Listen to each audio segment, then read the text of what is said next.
Hello everyone, this is Sunten2. Welcome to another History of Mods episode, this time on Ender.io. Just in a 162 world with at least the earliest version of Ender.io there is. And yeah, obviously you can see that there's a lot of textural differences, a lot more early beginnings of the mod. So there was only just the following as of now, so different types of metals which had completely different recipes, which I'm unable to find the website for those. I've probably got something like that listed in a text document somewhere though. But otherwise, obviously you had the capacitor bank using MJs for the power system, fluid, conduit, switch, redstone circuit. You still had the capacitors, which was still for upgrades, as you can see there. Interface to interact with the Ender.io, compared to, say, stuff traveling, a bunch of other stuff. I can't quite remember how that works, because it's been a while since I've last used Ender.io. Reservoir, Stirling generator, solar, so yeah. When you'd actually try and remove these, or try and disconnect connection, you'd actually end up completely removing it. You wouldn't actually be disconnecting it at all. So, say if I wanted to remove access from this side, I can't. It won't let me. It'll completely remove it. Not just because I'm in creative, but because of just the way mod worked back then. So, yeah. Obviously, only so much that happened in the beginning to the other versions over time. So I'm going to be going to a 152 version, which happened to be the latest I could find. Even though the 162 versions would mostly show a lot more, but I'll be showing that in mostly 164, the faster item conduits, and then we'll be getting to 1710, 110.2, and then ending it off on the current version of 112, as of this video at least. Okay, so I'm in my 152 instance here, and a few other things have come about, like the changes of the metals. The MJ reader is still a work in progress. We've got the silicon conduit binder, basic gear, a bunch of other few things, dimensional transceiver, which may or may not have been the prior. We've got powered lights, and just a few other things here and there. So not much, but still a few other things to consider.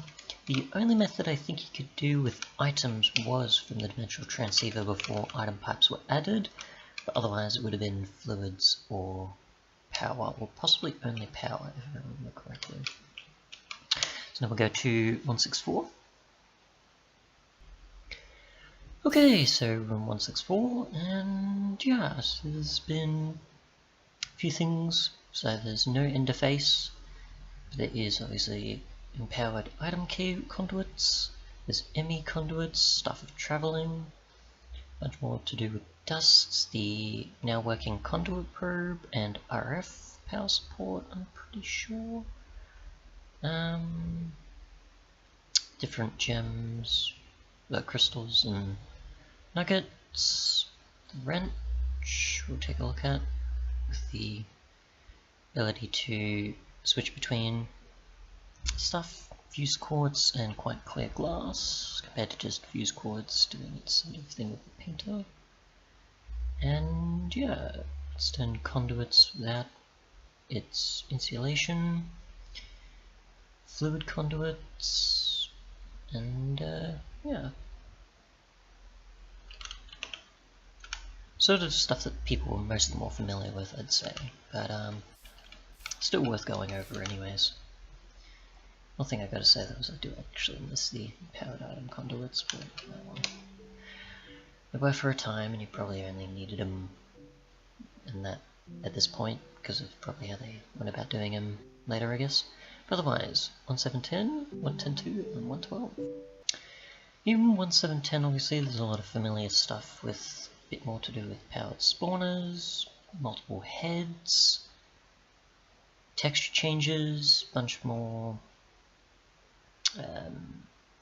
metals or alloys, fluids, vacuum chest, slice and splice, soul binder, buffers, inventory panel, fluid tank, farming station, zombie generator, crafter, a bunch of other bits and pieces, armor, Endurios, sort of stuff that's mostly more familiar these days.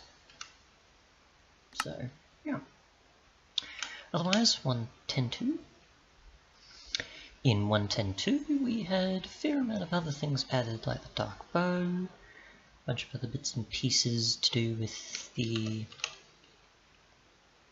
alloy smelter, and otherwise we've got counting item filters, we've got coordinate selector, cold fire igniter, remote inventory panels, a bit more on the facade side of things, more obelisks, a bunch of other bits and pieces like the detectors,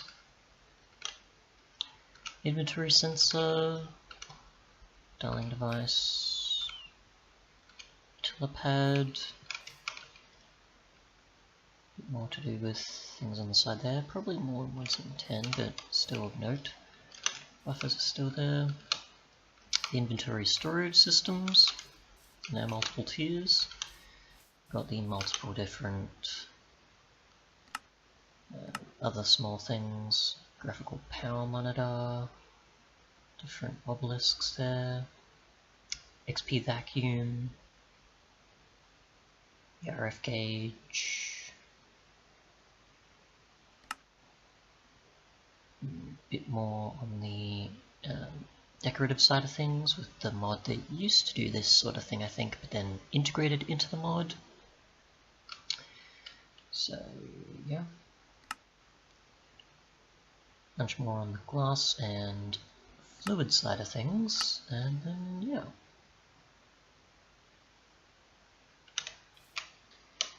I'm not really going to be going into add-ons and that for this one, because like the Ender G and a bunch of other things like Ender Zoo, other bits and pieces, most people probably know about those by now, so I'm just going to keep it mostly Ender.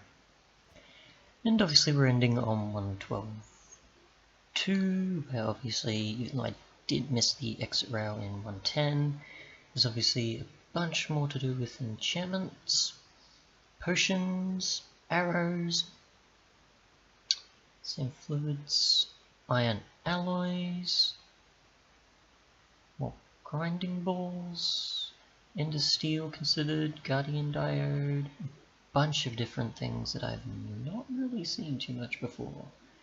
There's infinity, more gears, decorative blocks are still there, different tiers of frames, and otherwise there was obviously the overhauling of the mod with different machines, so different tiers of machines, and the whole way you play the mod. So there's obviously still filters, cake base, infinity dust, inventory charges, ender tools, more lights, stuff with levity, and a bunch of other bits and pieces, gates or filters, and yeah, a lot going on where there was pretty much the overhauling of the mod and a bunch of other different possibilities. So yeah, a lot different but familiar aspects to it, but yeah, a lot going on here obviously than in the mod's prior states. And obviously everybody knows about Ender Zoo, and they know about the whole modular system and Ender G and a bunch of other bits and pieces and add-ons and things. So yeah, that pretty much covers Endero in a nutshell. Most of the downloads obviously will be on the CurseForge website, so I access most of them from there, I'm pretty sure. At least I remember the 1.6 and 1.5 and 1.12 and 1.7.10 and 1.10. The 1.6.4 one I might have used a mod pack for, otherwise it definitely would have been from CurseForge, because I definitely got all of them from there. Otherwise, thanks so much for watching, and goodbye.